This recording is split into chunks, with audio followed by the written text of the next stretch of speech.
อ้าวนี่ตอนนี้เรากลับมาใหม่ญาติโยมนะตอนนี้คือเป็นกุฏิของพระพุทธเจ้านะที่เราเห็นกันอยู่ในเบื้องหน้าตรงจุดนี้นะเป็นกุฏิของพระพุทธเจ้านะพระพุทธเจ้าของเราจำพรรษาแรกคือที่นี่เนาะคือที่ป่าอิสิตนะมฤคทายวันตอนนี้ก็เป็นกุฏิตอนนี้ก็เขาก็ปิดกั้นไม่ให้ขึ้นไปแล้วนะก็เป็นเรื่องที่ดีเนาะบางที่สถานที่อันศักดิ์สิทธิ์บางที่บางแห่งนี้ก็ไม่สมควรที่จะให้คนขึ้นไปแต่ว่าให้เราญาติโยมได้รู้กันนี่คือเป็นกุฏิของพระพุทธเจ้าที่พระพุทธเจ้าทรงจำพรรษาแรกเลยเนาะอันนี้นี่เป็นช่องดูด้านในอันนี้ก็บริเวณรอบๆนี่ก็บ่งบอกกุฏิบ่งบอกอะไรหลายๆอย่างญาติโยมตอนนี้ก็จะไปพาไปดูหลักฐานสำคัญหลักฐานสำคัญตัวนี้คือเป็นหลักฐานที่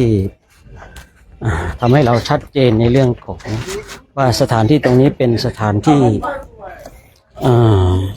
สังเวชนียสถานทั้งสี่อย่างแท้จริงเพราะว่าเป็นมีเสาอโศกเนาะ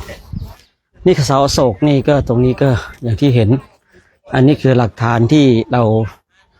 ชัดเจนในเรื่องของว่าตรงนี้เป็นสถานที่ที่พระเจ้าของเราได้แสดงธรรมจักรวัฒนสูตรที่นี่เนาะญาติโยมนี่คือเสาอโศกแต่ตอนนี้ก็หักตามกาลเวลาหัวเสาอโศกด้านบนเป็นรูปสิงห์ก็จะอยู่ที่ในพิพิธภัณฑ์ของเขาเนาะอยู่ในพิพิธภัณฑ์ตัวนี้เราก็มาตรงนี้เห็นต่อไปเราก็จะให้ญาติโยมนี่คือกุฏินะญาติโยมกุฏิของพระพุทธเจ้าตรงนี้เป็นเสาของอโศกนะตรงนี้เป็นเสาของเจ้าอโศกที่ได้มาปักไว้หลังจากที่พระเจ้าอโศกมีในความเลื่อมใสศรัทธาแล้วก็มาปักเสาอโศกไว้ตอนนี้เราก็เดินรอบๆก่อนเพื่อว่าให้ญาติโยมได้เห็นกันเนาะบางทีนะก็พยายามที่จะแผนกล้องไปให้ญาติโยมได้เห็นบริเวณให้มากที่สุดเพราะว่านานๆได้มาเนาะเบื้องหน้าเหล่านี้คือเป็นสถานที่ที่พระพุทธเจ้าทรงแสดงอนัตตลักษณสูตรพระพุทธเจ้าทรงแสดงอนัตตลักษณสูตรกับปัจจวัคคีย์ทั้ง5เป็นเหตุให้พระโกฏัญญะได้บรรลุเป็นพระอรหันต์พระโกฏัญญะได้ฟังธรรมมาจากวัฒนสูตรได้บรรลุเป็นพระโสดาบันแต่ได้บรรลุเป็นพระอรหันต์มาตรงนี้นะญาติโยมนะเนี่ยมาบรรลุตรงเนี้ยนี่คือสถานที่นี้เป็นสถานที่พระอรหันต์อุบัติขึ้นในอย่างแท้จริงเลยตรงนี้ญาติโยมเนี่ยนี่คือเป็นทำให้เราได้มาดูสถานที่ที่พระอรหันต์อุบัติขึ้นในโลกเนาะตรงนี้ต่อไปเราก็จะไปสถานที่นันทิยมานพที่สร้างวิมานว่างเปล่ามีแต่ท่าทาสแต่ว่ายังไม่มีเจ้าของพระมหาโมคคัลลานะก็เลยเข้าไปถามว่าวิมานนี้เป็นของใครพวกเทวดาโคใจก็บอกว่าอ๋อนี่เป็นของนันทิยมานพอยู่ที่กรุงพาราณสีพระคุณเจ้าลงไปช่วยบอกให้นันทิยะรีบตายหน่อยคุยธรรมศาสตร์ของเราง่ายๆเนาะว่ามีสวรรค์รออยู่บนนี้นี่คือเป็นสถานที่ที่ทำให้ให้เรานึกถึงว่าคนเราทำบุญเนี่ยทำบุญถึงแม้ว่าตัวของเรายังไม่ตายแต่ก็แต่ว่ามีวิมานรออยู่บนสวรรค์ก็ทำให้เรามั่นใจเนาะว่าบุญที่เราทำเนี่ยบุญที่เราทำนี่ไม่สูญเปล่าในเรื่องของนันทิยมานพนี่เป็นเครื่องการันตีในเรื่องของการสร้างวิหารลานเจดีย์อุโบสถกุฏิทั้งหลายว่าทำไปแล้วไม่สูญเปล่านี่คือสถานที่ตรงเนี้ยเบื้องหน้าเราเนี่ยญาติโยมเนาะตอนนี้เราก็จะไปที่ นะสถูปเนาะที่พระเจ้าทรงแสดงบทธรรมจักรนะหลังจากนั้นก็นะคงจะยุติการไลฟ์แล้วญาติโยมเนาะดังนี้ญาติโยมก็บังเอิญนะทีแรกก็หลุดไปเนาะนี่เบื้องหน้าตรงนี้เนี่ยญาติโยมที่ญาติโยมเห็นเป็นสถูปเนี่ยทรงบัตรความตรงด้านหน้าเนี่ยพระพุทธเจ้าของเราได้แสดงนะธรรมจักรวัฒนสูตรตรงนี้นะแล้วก็ได้จำพรรษาแรกที่นี่ญาติโยมทีนี้จะมาภาพก็พูดคร่าวๆเนาะอันนี้พามาชมพามาดูนะพามาชมพามาดูอันนี้ก็คนอินเดียเขาก็มาแบบอินเดียญาติโยมนะบางทีเขาก็ไม่รู้หรอกว่าอะไรยังไงนะแต่เขาก็มานะแต่เขาก็มาตอนนี้เราก็ค่อยๆเดินไปแล้วก็จะได้กลับไปที่สวดมนต์เพราะว่าพระท่านนั่งรออยู่ตรงจุดโน้นเนาะ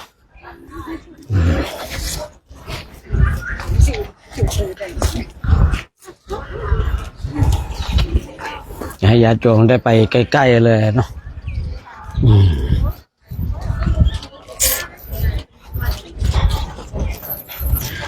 นะคือที่ขึ้นชื่อว่าป่าอิสินี่เมื่อเช้าก็ได้คุยคร่าวๆไปนิดนึงแล้วเนาะตอนนี้ญาติโยมมาใกล้ๆกันเลยเดี๋ยวก็จะได้ลงไปด้านล่างเนาะเพราะว่าเมื่อสักครู่นี้เราก็ได้สวดบทธรรมจักรวัฒนสูตรเป็นการบูชาอันนี้คือมีภาพเก่าๆญาติโยมอันนี้คือภาพเก่าๆสมัยที่ขุดครั้งแรกเลยเนาะนี่คือร่องรอยร่องรอย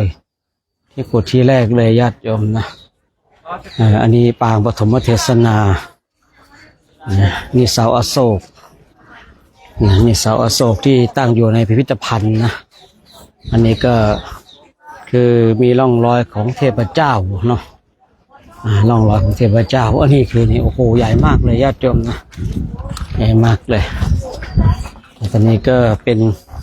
หินทรายนะเขาว่าในสมัยก่อนที่ช่องตรงเนี้ยก็จะมีพระพุทธรูปตั้งอยู่นะตั้งอยู่แล้วก็จะมีลวดลายเนี่ยบางช่องก็ยังมีลวดลายอยู่บางสถานที่เขาก็คือมันไปตามกาลและเวลาเนาะอันนี้ลวดลายก็จะประมาณนี้แหละนะตรงนี้เราก็เห็นว่าเนี่ยเป็นช่องตรงเนี้ยก็จะมีพระพุทธรูปอยู่ในรุ่นเก่าๆเข้ามาก็ยังเห็นอยู่ฉะนั้นเราก็ได้มาถึงป่าอิสิตนะมฤคทายวันและญาติโยมบางคนไม่ได้มาด้วยตาเนื้อไม่ได้มาด้วยกายเนื้อวันนี้ได้ไล่ให้ญาติโยมมาชมบรรยากาศกันได้เห็นได้ดูกันนะญาติโยมเนาะนี่คือรถลายนะนี่รถลายข้างสถูปสารนาถตรงจุดนี้นะเดี๋ยวเราก็จะได้กลับไปที่นั่งเนาะพาญาติโยมเดินวน1 รอบเนี่ยฝั่งนู้นก็เป็นสวนสัตว์มีกวางเพราะว่าที่นี่ก็มีเกี่ยวข้องกับกวางด้วยเรื่องราวมากมายหลายอย่างญาติโยมวันนี้เราได้มาถึงแล้วเป็นบุญของเราแล้วความโชคดีของเราแล้วที่เราได้มาที่พาราณสีที่ป่าอิสิตนะมฤคทายวันทำให้เราได้มาสร้างความเพียรกันในฝ่ายของพระภิกษุสงฆ์ได้มาสวดบทธรรมจักรกันเดี๋ยวเราก็จะมาแผ่เมตตากันเนาะญาติโยมเนาะเดี๋ยวเราจะได้มาแผ่เมตตากันอะไร14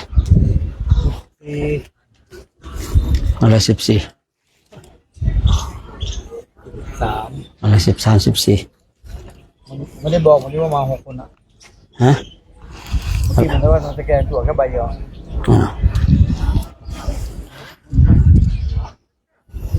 เดี๋ยวญาติโยมเนาะเดี๋ยวเราร่วมกัน สัพเพสัตตา สัพเพสัตตา อะเวลา อาเวลา สุขชีวิโน สุขชีวิโน กาตังปุญญาภลัง กตังบุญญาบาลัง ไมหังสัพเพ ไมหังสัพเพ ภาคีพระวันตุเต อาคีพระวันตุเต ขอสรรพสัตว์ทั้งหลายทั้งปวง ขอสรรพสัตว์ทั้งหลายทั้งปวง ที่เป็นเพื่อนทุกข์ ที่เป็นเพื่อนทุกข์ เกิดแก่เจ็บตาย แก่เจ็บตาย ด้วยกันทั้งหมดทั้งสิ้น ด้วยกันทั้งหมดทั้งสิ้น ขอสรรพสัตว์ทั้งหลายทั้งปวงเหล่านั้น ขอสรรพสัตว์ทั้งหลายทั้งปวงเหล่านั้น จงเป็นผู้มีส่วนได้ จงเป็นผู้มีส่วนได้ เสวยผลบุญ ด้วยผลบุญ ที่ข้าพเจ้า ที่ข้าพเจ้า ได้บำเพ็ญแล้วนี้ด้วยเทิน ได้บำเพ็ญแล้วนี้ด้วยเถิด ขอพระรางบุญพระรางกุศล ขอพระรางบุญพระรางกุศล ที่ข้าพเจ้า ที่ข้าพเจ้า ได้มากราบ ได้มากราบ สังเวชนียสถานทั้งสี่ ทั้งเวทนิสสารยันติ และได้สวดบทธรรมจักรวัฒนสูตร และได้สวดบทธรรมจักรวัฒนสูตร เมื่อเกิดผลแห่งบุญแล้ว เมื่อเกิดผลแห่งบุญแล้ว จงไปถึง ไปถึง ปิดามารดา บิดามารดา ญาติสนิทมิตรสหาย ญาติสนิทมิตรสหาย และผู้มีอุปการะคุณทุกท่าน และผู้มีอุปการะคุณทุกท่าน จงได้รับพระรางบุญพระรางกุศล จงได้รับพระรางบุญพระรางกุศล ที่ข้าพเจ้าได้ท ที่ข้าพเจ้าได้ท ำขอให้เหล่าเทพเทวาอารักษ์ ำขอให้เหล่าเทพเทวาอารักษ์ ทั้ง16ชั้นฟ้า15ชั้นดิน ทั้ง16ชั้นฟ้า15ชั้นดิน สิ่งศักดิ์สิทธิ์ที่อยู่ในสากลโลกนี้ สิ่งศักดิ์สิทธิ์ที่อยู่ในสากลโลกนี้ จงได้รับพระรางบุญพระรางกุศล จงได้รับพระรางบุญพระรางกุศล ที่ข้าพเจ้าได้ท ที่ข้าพเจ้าได้ท ำขอให้เปรตอสุรกายสัมภเวสี ำขอให้เปรตอสุรกายสัมภเวสี สัตว์ที่มีเท้าก็ดี สัตว์ที่มีเท้าก็ดี สัตว์ที่ไม่มีเท้าก็ดี สัตว์ที่ไม่มีเท้าก็ดี แม้แต่เจ้ากรรมในายเวรทั้งหลาย แม้แต่เจ้ากรรมนายเวรทั้งหลาย จงมาร่วมอนุโมทนาบุญกุศล จงมาร่วมอนุโมทนาบุญกุศล ที่ข้าพเจ้าได้ท ที่ข้าพเจ้าได้ท ำสัตว์ใดที่มีความทุกข์ ำสัตว์ใดที่มีความทุกข์ ขอให้พ้นจากทุกข์ ขอให้พ้นจากทุกข์ สัตว์ใดที่มีความสุข สัตว์ใดที่มีความสุข ขอให้สุขยิ่งขึ้นไป ขอให้สุขยิ่งขึ้นไป ด้วยเธอญสาธุสาธุสาธุอ่ะเดี๋ยวเรากราบพระพร้อมกันนะญาติโยมที่ชมอยู่ทางบ้านก็น้อมจิตน้อมใจกับนะสถูปนะที่พระพุทธเจ้าทรงแสดงบทธรรมจักรณสถานที่ตรงนี้เนาะอะระหังสัมมาสัมพุทโธภะคะวาพุทธังภะคะวันตังอภิวาเทมิสวากขาโตภะคะวตาธัมโมธัมมังนามัสสามิสุปฏิปันโนภะคะวะโตสาวกสังโฆสังฆังนามามิมหาตาปิโตโคนังอาหังวันทามิคุโรอุปัชฌาย์อาจาริยาคุณังอาหังวันทามิน้อมจิตน้อมใจกราบสถูปนี้อีก3 ครั้งพร้อมแล้วกราบกราบกราบสาธุโยมญาติโยมโชคดีมีชัยทุกคนทุกท่านเด้อเดี๋ยวจะได้ยุติการไลฟ์สดไว้เพียงเท่านี้เนาะให้ญาติโยมได้เก็บภาพอันน่าประทับใจที่ญาติโยมได้เห็นในเบื้องหน้านี้เนาะขอให้ท่านทั้งหลายจงโชคดีมีชัยทุกคนทุกท่านนะ